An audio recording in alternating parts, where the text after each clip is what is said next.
का एक बेस्ट तरीका बता रहा हूँ। 30-32 साल ये ज्योतिषी लाइफ के बाद कुंडली देखते देखते, जब भी किसी का तुम कुंडली देखते हो तो पहले क्या आता है, कृष्ण पक्ष, शुक्ल पक्ष का जन्म, इतना द्वादशी, त्रयोदशी, चतुर्दशी, अमावस्या, पूर्णिमा का जन्म, कुंडली स्टार्ट होते ही लिखा जाता है। और कुंडली का 100% पढ़ाई वहीं खत्म हो जाता है, नीचे जाने का जरूरत नहीं। मैं भी मार खाया हूं, मैं लाइफ का सीक्रेट बता रहा हूं। लाइफ का एक ऐसा प्रॉब्लम 5 साल के लिए मेरे को भिड़ना पड़ा कि मुझे उसका कोई सोल्यूशन मिला ही नहीं, क्योंकि कुंडली पे प्लानेटरी पोजीशन ऐसा है कि ये इंदिरा गांधी के साथ समान हो सकता है। अच्छे हैं, बढ़िया हैं। जिसे तुम काल सर्प कहते हो, लोग जिसे काल सर्प कहते हैं, मैं उसको बोलता हूं महालक्ष्मी योग। अगर राहु और केतु के, राहु के मुंह से होते हुए सब प्लैनेट हैं तो काल सर्प नेगेटिव इफेक्ट देता है, लेकिन केतु से होते हुए राहु में है तो महालक्ष्मी योग है। इट इज नॉट काल सर्प योग। और ऐसे व्यक्ति मैं देखा हूं जिंदगी में महान होते हुए। इंदिरा गांधी कथा कथित काल सर्प, वो प्रियंका गांधी नहीं, क्या नाम है उसका, वो ऐश्वर्या राय, राहुल नहीं, राहुल गांधी नहीं, ऐश्वर्या राव नहीं, जिनका भी है, अमिताभ बच्चन, जो भी काल सर्प तुम कह रहे हो, ये हमारे क्लासिकल टेक्स्ट में नहीं होने के पीछे यही कॉज था कि अगर ये उल्टा है तो महालक्ष्मी योग है, दिस नॉट काल सर्प योग। ऐसे बहुत सारे राजयोग है, ग्रह युति है, शुक्र केतु, चंद्रमा केतु, जिसको हम लोग मातृ दोष कोई बोलता है, ग्रहण दोष कहता है। लेकिन मैं देखा हूं बड़े बड़े ब्रेनी लोगों को, तो सारे अच्छे होने के बावजूद एक व्यक्ति कैसे इतना गंदा, इतना निचला तौर पे गिर सकता है। मतलब all planet are super, the personality is also super, but नीच, मीन माइंडेड, छोटे बात पकड़ने वाला, मेरा क्यों ले गया, मेरे को क्यों ऐसा बोल दिया, मैं उसका बात सहन नहीं कर पाया, मेरे को बोला तो इतना मेरा पीछे से गिर गया। ठीक है, ये एकदम जिन बातों के ऊपर कोई ब्रॉड हार्ट वाला उसके बारे में उतना नीचे लेवल पे सोचा नहीं होगा, ऐसा छोटा से छोटा, माइक्रो से माइक्रो, गंदा से गंदा बात पकड़ के उसका बतंगड़ बना के महाध्वंस, महाप्रलय, महाबर्बाद कर देने वाला व्यक्ति कैसे? वो कुंडली का जब देखना चालू करो, वो पहले ही उसका उत्तर लिख दिया गया है। और वो क्या है? जब भी कोई व्यक्ति चंद्रमा, ascending moon and descending moon, यानी कृष्ण पक्ष और उज्ज्वल पक्ष, और चतुर्दशी, उसके बाद क्या होता है? अमावस्या नहीं तो पूर्णमी। तो द्वादशी, त्रयोदशी, चतुर्दशी, अमावस्या या फिर पूर्णमी, ये जो आखिरी का 3-4 दिन है, इन दिनों में अगर किसी का जन्म हुआ हो, या तो शुक्ल हो या कृष्ण पक्ष हो, यहीं इसी जगह में एक कुंडलीकार, एक ज्योतिष 70% रिजल्ट पा जाता है कि ये व्यक्ति जो मेरे पास आया है, किस समय का इसका जन्म है, यानी सूर्य से चंद्रमा का दूरी कितना घर का है। सूरज पकड़ लो, तुला राशि में बैठा है, नीच का, नीचाभिलाषी, नीच सूर्य, और ठीक पीछे कन्या राशि में चंद्र बैठा है। कितना घर डिफरेंस हुआ? 6 घर कैसे हो गया? एक ही घर, तुला से द्वादश में कन्या, मीन्स क्या हो गया, अमावास्या के आसपास का है, क्योंकि सूर्य के जहाँ है अगर चंद्रमा उस तरफ जा रहा है तो क्या होना है, सूर्य और चंद्रमा एक जगह में रहने से अमावस्या, अंधेरा पक्ष, डार्क मून। और ज्यों ज्यों सूरज से चंद्रमा दूर दूर जाएगा और 180 डिग्री पे आएगा फुल मून, पूर्णमी। तो पूर्णमी मीन्स पूर्ण मन, पूर्ण चंद्रमा, पूर्ण मन, और वो शुक्ल पक्ष। लेकिन शुक्ल पक्ष का दिन में जन्म हुआ व्यक्ति को अमावस्या का फल मिलता है, यानी नेगेटिव रिजल्ट मिलता है, क्योंकि सूरज में चंद्रमा डिस्ट्रॉय हो रहा है। और वही रात को जन्म होने वाला फुल मून यानी उन्नत चंद्रमा में शुक्ल पक्ष में अच्छे व्यक्ति जन्म होते हैं, रात वाले बच्चे।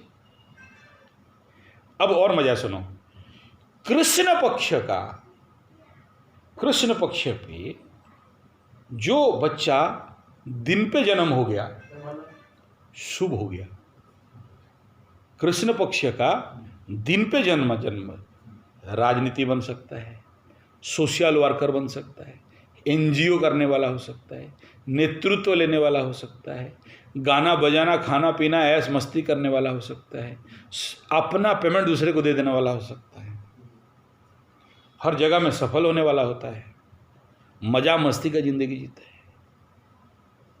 और ठीक उसका उल्टा है, अगर उसी कृष्ण पक्ष के रात्रि जन्म हो गया 5:30-6 से 7:30 से लेके उधर का जन्म हो गया, एक नंबर का धोखेबाज, टाउटर, दलाल, नहीं सबके लिए नहीं, अगर वहाँ बृहस्पति का एस्पेक्ट है, सावधान, यही कहना चाहता हूँ, यही अधूरा ज्योतिषी है कि कोई भी तुम YouTube में छोटा सा क्लिप्स वीडियो देख के या कोई किताब से एक छोटा सा बात सुन के अपने ऊपर थोप नहीं लेना।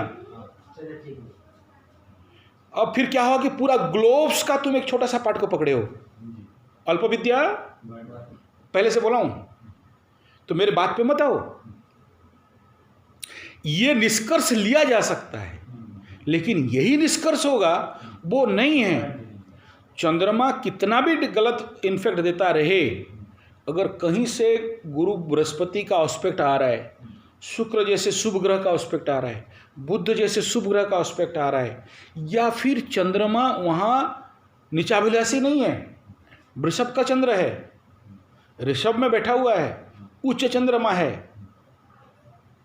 तो फिर वो आगे पीछे कुछ भी हो जाए बैड रिजल्ट नहीं देगा। इसलिए ज्योतिषी को जो आदमी 2-3 वीडियो देख के 2-3 किताब पढ़ के वो मास्टरी हो जाएंगे सोचता है, और उसमें फिर वो अभी मैं 2-4 को तो डिप्रेशन से निकाला हूँ। ये जो केस सब क्या है, वो कहीं देख लिया, 2-3 पढ़ लिया, मेरा तो ऐसा हो जाएगा, मेरा तो ऐसा हो जाएगा, मेरा बोले डांट बे कुछ नहीं होगा, वो सारे किताब दो और उन्हीं के सामने आग लगा दूँ। अल्प विद्या भयंकरी। अगर ज्योतिषी बनना है पूरे ईमानदारी से ट्रेनिंग लो, साधना करो। मैं तो बड़ा डरता हूँ किसी को यूट्यूब का कोई लिंक देने के लिए।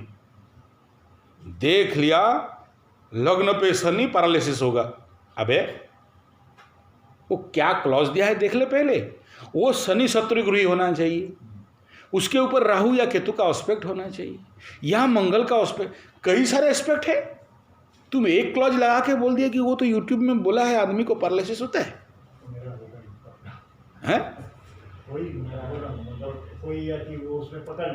हाँ, वो तो साइकोलॉजी। तुम ज्योतिषी वीडियो बना के तुम लोग का समाधान क्या दिया, तुम तो समस्या के बारे में कर दिया। तुम एक एक वीडियो बना के लोगों को अगर और ज़्यादा प्रॉब्लम में डालते हो, फिर क्या ज्योतिषी हो गए? तो ऐसा नहीं है। मैं कहता हूँ ये हो सकता। मैं यहाँ क्या बोला, ये 4 एस्पेक्ट है। शुक्ल पक्ष दिन का जन्म रात का जन्म, कृष्ण पक्ष दिन का जन्म रात का जन्म, और बीच का एक पार्ट क्या बन गया, चतुर्दशी से लेके अमावस्या, शुक्ल पक्ष या पूर्णमी तक। हाँ, द्वादशी त्रयोदशी, द्वादशी में भी मैं बहुत लाइफ में देखा हूँ एफेक्टेड हो जाते हैं।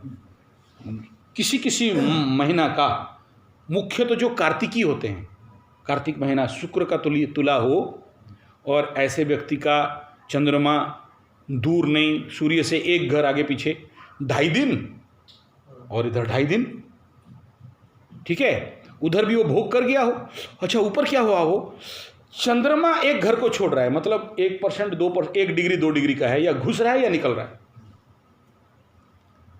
वीक चंद्रमा है, या तो वृद्धावस्था में है, 25 डिग्री पार कर चुका है, या फिर 1.5 डिग्री या 5 डिग्री के अंदर है, बाल अवस्था या मृत अवस्था। फिर बेड़ा गर्द, इधर अमावस्या के पास पास आने वाला है, एक घर और बाकी है, और इधर चंद्रमा एक घर छोड़ रहा है या एक घर में इन कर रहा है, और डिग्री वाइज भी चंद्रमा वीक है। समझो, क्लॉजेस को समझो, तुम अपने ऊपर मत थोपो। अगर तुम्हारा इस प्रकार का डुप्लीकेट चंद्रमा है कहीं, लेकिन बलाबल के साथ है, 15 डिग्री का है, 20 डिग्री का है, गलत तो नहीं हुआ। चंद्रमा इट सेल्फ स्ट्रांग है इन हिज हाउस, वो चाहे कृष्ण पक्ष का हो, चाहे वो शुक्ल पक्ष का हो, वो गलत फल दे या अच्छा फल दे। लेकिन मैं क्या कह रहा हूं, इस प्रकार का चंद्रमाओं का जीवन का निर्णय गलत होता है। इसलिए जो पहले बताया था, धाई दोपड़ी तर नहीं कुकुर गौर नहीं, तो यू फोकस फॉर दैट। ये जो 2-4 इंपॉर्टेंट पॉइंट बताया, डू विपासना, और तुम्हारे पूरा कुंडली पे जो सबसे ज़्यादा जिस प्लैनेट पे काम करना है वो चंद्रमा। मैं नहीं दे रहा हूँ समाधान तुम्हें कि ये करना है या वो करना है, वो तुम्हें फाइंड आउट करना है कि क्या करने से मेरा चंद्रमा, मेरा मन उस लेवल पे जाए कि मुझे आध्यात्मिक लक्ष्य तक, जिस लक्ष्य के लिए निकला हूँ वो पहुँचाए, डेविएट ना हूँ। और फिर एक बार कहूँगा, हर एक महादशा से पहले का महादशा का इंड पार्ट, जिसे दशा छिद्र या दशा के अंत समय कहा जाता है, वो अगला दशा के लिए व्यक्ति को प्रिपेयर करता है, वो फैसिलिटीज देता है कि उस दशा में जाने के लिए भी प्रिपेयर फॉर दिस। एग्जाम्पल, अगर बृहस्पति के महादशा में राहु का अंतर्दशा, बोलो कौन सा है लास्ट, बृहस्पति महादशा में राहु अंतर्दशा समापन हुआ, कौन सा महादशा चालू होगा? शनि। 19 साल के लिए शनि स्टार्ट होगा। शनि महादशा के इंड समापन के बाद कौन सा शनि के साथ? शनि के साथ किसका अंतर्दशा होता है? End part of the Shani महादशा केतु या बृहस्पति। तो जो स्टार्टिंग दिया था वही खत्म कराता है, जो खत्म करता है वो स्टार्टिंग देता है। और ये एस्पेक्ट जितना खतरा है उतना मजेदार भी है। सबके भेजा में ये बात नहीं घुसेगा, नहीं समझा सकते, इसलिए ये सूत्र अगर पकड़ ले सको तो आगे जो रास्ता पे जाने वाले हो वो तुम्हें सस्टेनेबली पकड़ के रखेगा। नहीं तो कुंडली पे 9 में से 5 ग्रह तो एक ही काम करते हैं। क्या करते हैं? डिफ्लेक्ट, विच्छेद। शनि का दृष्टि में विच्छेद हो सकता है, मंगल का दृष्टि में विच्छेद हो सकता है, राहु का दृष्टि में विच्छेद हो सकता है, केतु स्वयं विच्छेदात्मक है। कितने हो गए? 4 बचे। सूर्य इज द टॉप मोस्ट विच्छेदात्मक। और स्थान विशेष में कभी कभी गुरु अगर बहुत पीड़ित है तो भी कर देता है, लेकिन इसका कोई ज्योतिषीय प्रमाण नहीं है। क्योंकि जब कुंडली देखता हूं और कहीं से रास्ता नहीं मिलता है तो यहाँ भी देखा हूँ कि गुरु बृहस्पति और शुक्र जैसे ऑस्पिशियस प्लैनेट नारियों को विधवा बनाते हैं। मेरे पास पूरे एकदम रिसर्च पेपर रखा हुआ हूँ।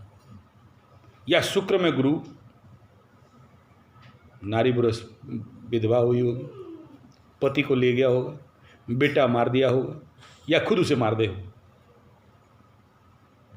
यानी ये ज्योतिषी का गुप्त रहस्य है। इसलिए बाकी कौन बच गया जिसको होप कर सकते हो? जिसे होप कर सकते हो वो कौन बच गया? और वो भी समय विशेष पे धोखा दे देते हैं। समय विशेष पे वो भी धोखा दे देते।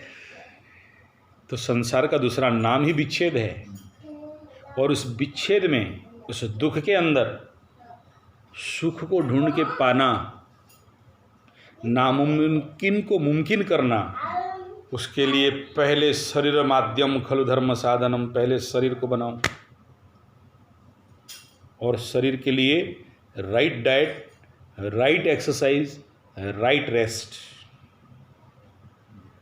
And health is mere not only diseaseless condition. स्वास्थ्य माने केवल रोग शून्यता नहीं है। ये समझो, what is the real definition of health and how to achieve that 100% perfect health. It is not mere only diseaseless condition of body mind. केवल शरीर को निरोग अवस्था रखना ही स्वास्थ्य नहीं होता है, या रोग शून्य जीवन स्वास्थ्य नहीं होता है। स्वास्थ्य तो जीवन का, साधना का अत्यंत महत्वपूर्ण एक महानतम तत्व है। उसे प्राप्त करो। ये हो गया सब। नहीं हुआ, आया कोई, आए राम गए राम। हाँ, ठीक है, ओके।